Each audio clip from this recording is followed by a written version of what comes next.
ఇక్కడ ఒంటరిగా వదిలేసి వెళ్ళిపోతున్నారు. అన్నయ్య ఆ రోజు పొరపాటును వదిలేదో అన్నానన్నయ్య. వదిలే దేవత అన్నయ్య, నన్ను అనాథం చేసి వెళ్ళిపోకన్నయ్య. నీ కాలు పట్టుకుంటానన్నయ్య. నీ ఒరికి తిరిగి సంబంధం లేదా గోరక? నాకు చిన్న డౌట్, ఆడు మనతో ఎందుకు రాకూడదు? ఆడు మనతో ఎందుకు రాకూడదు? ఎందుకు రాకూడదు? అదే చెప్పలేరా అసలు అర్థం చేసుకోలేదు. చెప్తే కదా అర్థం చేసుకునేది.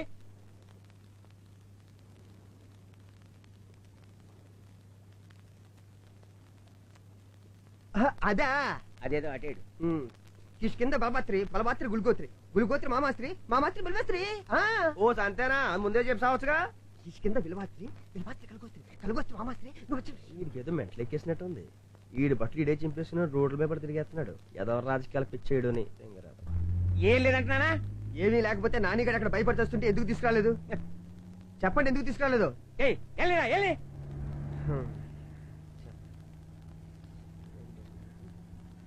ఆ సాగర్ గడ ఇంటి మీద పడ్డా? సాగర్ కాదు. వదిలికి ఏమైనా అయిందా? ఇంటికి ఎలా చెప్తారా? నాకేం అర్థం కావట్లేదు. అసలు నానిగడ ఎందుకు తీసుకురావట్లేదు? నాకేదో డౌట్ కానీ ఉంది. అబ్బా ఏంట్రా సిగరెట్. జై చిరంజీవా జగదేకం.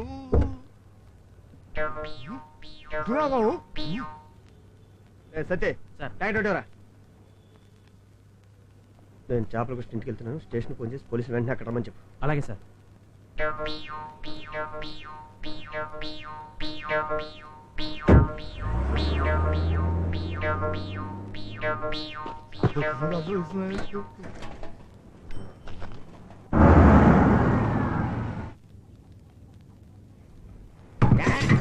నాకేంటండి? ఎరా బాగున్నావా? నేను తాళం వేస్తుంది. వదిలి మళ్ళీ ఏమైనా గొడవ చేసిందా?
మీ వల్ల నా ఉద్యోగం పోయిందండి. రోడ్లో పడి తిరుగుతున్నానండి. తప్పండి, చాలా తప్పండి. నేను వదలనండి. పోండి, వద్దండి, తప్పండి. ఇప్పుడే చాలా తప్పు చేశానండి. ఎన్నిసార్లు చెప్పాలా నీకు? చెప్తే అర్థం కదా? మీ సిఐ గారిని నేను చంపలేదు. ఆ చేపల కృష్ణ చంపించాడు. వాడి తమ్ముడు నానిగాడు, మీ ఎస్ఐ గారు ఇద్దరు కలిసి చంపించారు. వాళ్ళిద్దరే చంపారు.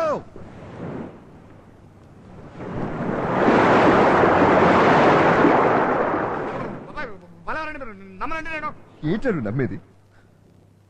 అమ్మా చెల్లి చాలా హ్యాపీగా బతుకు. సడన్ గా రాత్రికి నేను పెద్ద నెక్స్ట్ లైట్ అయిపోయాను. చాలా డేంజరస్. నా చిన్నప్పటి నుంచి మర్డర్లో స్మగ్లింగ్ చేస్తున్న చాపలాట మాత్రం మీ అందరికి చాలా పెద్ద మనిషి. ఏంటో మీరు మాట్లాడేది? అలా కాదండి, పాపం పండాలి కదండి. తప్పు చేసిన వాళ్ళు ఒక రోజు తప్పించుకోవచ్చు, 2 రోజులు తప్పించుకోవచ్చండి. కానీ ఆ పాపం బదులైన రోజు తప్పకుండా దొరికిపోతారు. ఈ లోపల ఏ పాపం తెలియని నాలాంటి వాళ్ళు సర్వనాశనం అయిపోతారో చెయ్యమ్మా. తిట్టున్నారంటే పర్వాలేదండి, తిట్టండి. అందుకని మీరే చంపేస్తారంటే కుదరదండి. ఏమండి, ఎవరి పట్టుకాలు చంపేస్తుంటే పోలీసులు ఎందుకండి, కోర్టుకి ఎందుకండి, మేమెందుకండి? పోలీసులా? డబ్బున్నాడు కాళ్ళు నొక్కటారు కదా మీ పోలీసులు. వాడు పడేసిన ఎంగిల్ మెతుకులు తిని పొట్ల పెంచుతారు కదా మీ పోలీసులు. ఏం చేస్తున్నాడు వాడు? ఏం చేస్తున్నాడు? మీ ఎస్ఐ గాడు ఆ చేపలాడింటో ఏం చేస్తున్నాడు? బ్రోకర్ రా మీ పోలీసు. పోలీసు వాళ్ళు మాత్రం ఏమనండి, నా ఒళ్ళు మండిపోతుందండి. ఏమండి ప్రతి వాళ్ళకి పోలీసు వాళ్ళంటే పెద్ద ఇదైపోయిందండి. అంతెందుకండి మీ రోడ్ల మీద ఒక 10 నిమిషాలు ట్రాఫిక్ కాన్సల్ లేకపోతే ఏమవుతుందండి? ఏమవుతుంది చెప్పండి? మొత్తం గందరగోళం అయిపోతుందండి. అదండి పోలీసు వాళ్ళు. ఏమండి ఈ రోజున పిల్లలతో సుఖంగా కాపురం చేశారండి పోలీసు వాళ్ళు. మీరందరూ మీ ఇళ్లలో పన్ని పట్టుకుని పడుకుంటే రోడ్ల మీద కుక్కల్లాగా కాపురం కాస్తామండి మేము. అదండి పోలీస్ అంటే. అసలు మేము లేకపోతే ఏమవుతారండి? మీరు కొట్టుకొని చచ్చిపోతారండి. ఏమండి మా డ్యూటీ ఏంటో తెలుసండి. తప్పు చేసిన వాళ్ళని పట్టుకొని కోర్టు నిలబెట్టడం వరకే అండి మా బాధ్యత. ఆ తర్వాత తప్పు ఒప్పం మేము చెప్పండి. అక్కడున్న పెద్దోళ్ళు చెప్తారండి. ఎవర్రా పెద్ద వదిలు చేయదులు వదిలే అక్కడికి వెళ్దాం. ఎవర్రా పెద్ద మనుషులు? నల్ల కోట్లు వేసుకుని కళ్ళకు గంతలు కట్టుకుని అడ్డమైన వాళ్ళు చెప్పింది వినేసి అమాయకులు మోసం చేస్తారే. అసలు నేను ఫ్రాడ్ గాళ్ళు. ఆ కోర్టులో డ్రామాలు ఆడుతుంటారు వాళ్ళేనా? రేయ్ 4 డబ్బులు ఇసిరి 2 దొంగ సాక్ష్యాలు చెప్పిస్తే మహాత్మా గాంధీని కూడా హంతకొని చేసేస్తారా మీరు? అలా కదండి, అలా కదండి. తప్పండి తప్పండి తప్పండి, చాలా తప్పండి మీరు మాట్లాడేది. దేనికైనా ఒక పద్ధతి ఉండాలి కదండి. ఇప్పుడు రూల్స్ అనేది నేను మీరు ఎట్లేదండి. మేధావులు పెద్ద పెద్ద చదువుకున్నోళ్ళు రాత్రం పగళ్ళు కూర్చుని బాగా ఆలోచించి రాశారండి రాజ్యాంగం. మనలాంటి వాళ్ళ కోసం, మనలాంటి వాళ్ళ మంచి కోసం. ఏమండి విమర్శించడం చాలా ఈజీ అండి. ఇప్పుడు కింద కోర్టు, పై కోర్టు, పైన సుప్రీంకోర్టు, ఇన్ని కోర్టులు ఎందుకు పెట్టేశారండి? ఎక్కడైనా ఓ అమాయకుడు పొరపాటున అన్యాయం అయిపోతాడేమో అని అలా జరగకూడదని పెట్టారండి ఇన్ని కోర్టులు. అమ్మో డిఎస్పీ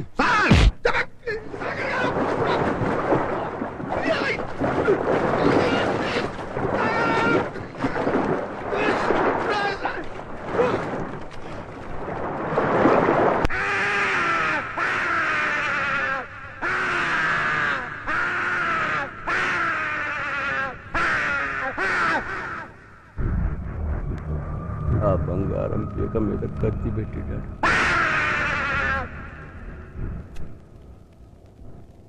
నా బంగారం పీక మీద కత్తి పెట్టాడు. బంగారం పీక మీద కత్తి పెట్టాడు. అడు తల్లి చెల్లి ఎక్కడున్నారా? జాగ్రత్త. ఏమండి ఆ టాబ్లెట్లు అవి కరెక్ట్ టైంకి మేము మళ్ళీ వచ్చేస్తాం.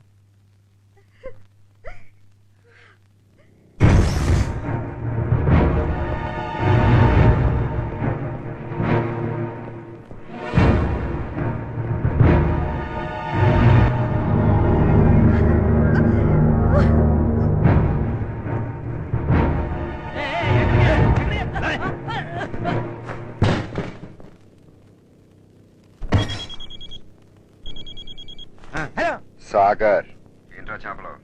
మా అమ్మ చెల్లిని చూడడానికి వచ్చావా? సారీరా, వాళ్ళు నా దగ్గర ఉన్నారు. ఇక నుంచి నీ బ్రతుకు ప్రతి క్షణం నరకమే. ఒక్కసారి నీ కొంపకెళ్ళి చూసుకో, పంచరంగులు కనపడతాయి. ఏమైంది?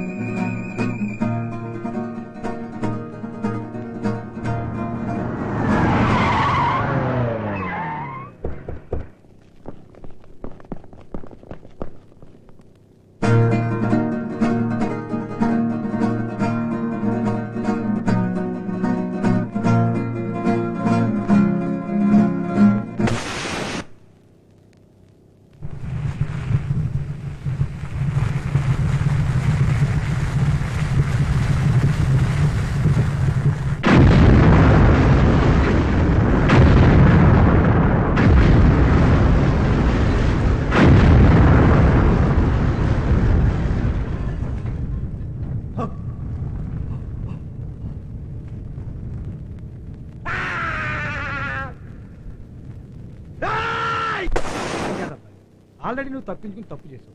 మళ్ళీ బాంబులు గొడవలను అనవసరంగా ఎందుకు నీ లైఫ్ పాడు చేసుకుంటావు? ఏంటండి పాడు చేసుకునేది? ఏమీ చేయకుండా నాకు లైఫ్ ఇచ్చారు. ఇప్పుడు నిజంగానే చంపితే అంతకంటే పెద్ద శిక్ష వేస్తారా?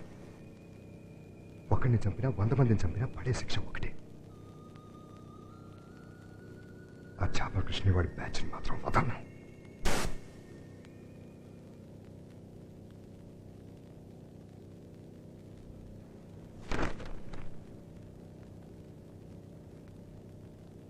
ఏమండి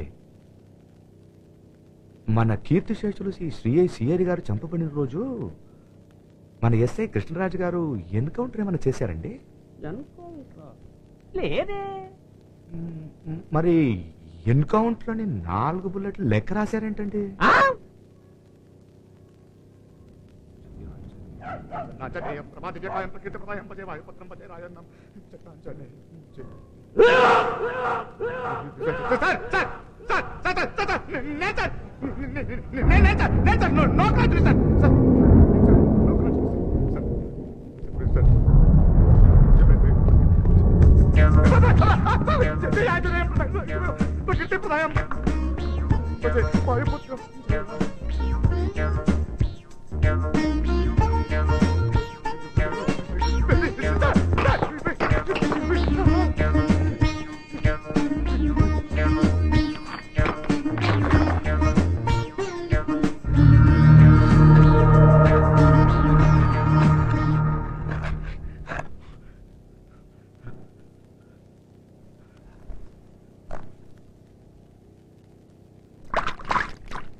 చాలా బీభత్సమైన విషయం అండి. అలా కాదండి, మీరు చిరాకు పడినా నేను వదలనండి, మీరు వినే తీరాలండి. ఇప్పుడు మిమ్మల్ని విసిగిస్తున్నాను తెలుసు కానీ చెప్పక తప్పదండి. కాఫీ తాగండి. చూడండి, సిఐ గారు మర్డర్ స్పాట్ లో ఒక గోతులో బుల్లెట్ దొరికిందండి. ఆ బుల్లెట్ ఏమో మన ఎస్ఐ గారికి ఇస్తుందండి. ఇప్పుడు స్టేషన్ లో ఉన్న రిపోర్ట్లో అండి ఆ రోజు జరిగిన ఎన్కౌంటర్ కింద ఇదిగోండి, ఆ రోజు జరిగిన ఎన్కౌంటర్ కింద ఎస్ఐ గారి ఖాతాలో 4 బుల్లెట్లు ఖర్చు అయినట్టు రాసున్నాయండి. కరెక్టేనండి? అసలు ఆ రోజు ఎన్కౌంటర్ జరగలేదండి. అవునండి, అడగండి, చెప్పండి, భయపడతారేంటండి? ఇటు తిరగండి, జరగలేదండి. ఇప్పుడండి ఇక్కడున్న 4 బుల్లెట్లలో 1 బుల్లెట్ సిఐ గారు డెత్ స్పాట్ లో దొరికిందంటే ఎస్ఐ గారు అక్కడే కాల్చినట్టు కదండి.